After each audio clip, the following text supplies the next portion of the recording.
大家好啊！今日咧嚟到呢個係保利天郡呢度89平嘅一個戶型已經交付現場噶啦。嗱，你見到咧，我哋而家嘅床房係已經整好噶啦。咁呢個情況你睇到，我哋牆身係用咗長板嘅。咁咧，我哋廚房係冇點喐過嘅。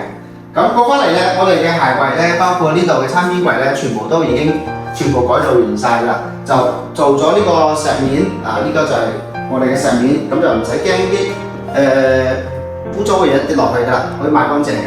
咁呢邊咧全部做咗燈帶啦，咁咧做咗電視櫃。咁過翻嚟咧就係陽台，陽台呢度咧做咗一個隱藏式個晾衣架，有燈嘅。係呢邊咧做咗個陽台櫃，就加埋個操作台，咁就唔使做個水盤啦。水盤咧咁就可以喺入邊可以做洗手嘅空間。呢度咧作為一個洗衣區，加埋一個掃地機器人。嗱，呢邊吊櫃㗎啦。咁呢度咧到時會擺一個一個梳化擺喺呢個位置，就非常之靚啦。咁過翻嚟咧，呢度牆身咧即係加咗個壁燈嘅，比較靚仔啲。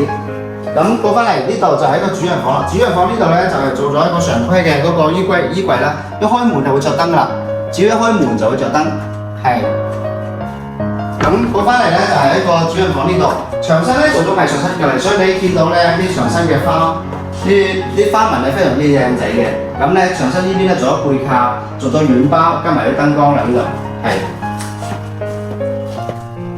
咁你睇翻咧，呢間就係一個榻榻米嘅中間間房啦。呢間房咧就做咗一個，呢個係超過1.2米嘅一個呢個書台。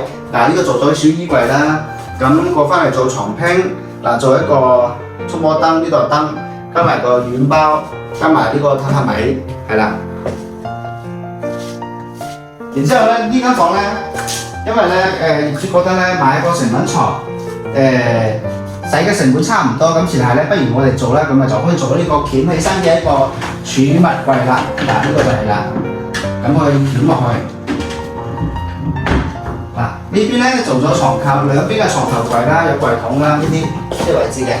咁呢邊咧有個好大嘅超大嘅衣櫃喎。咁樣嘅內容咧，你中唔中意咧？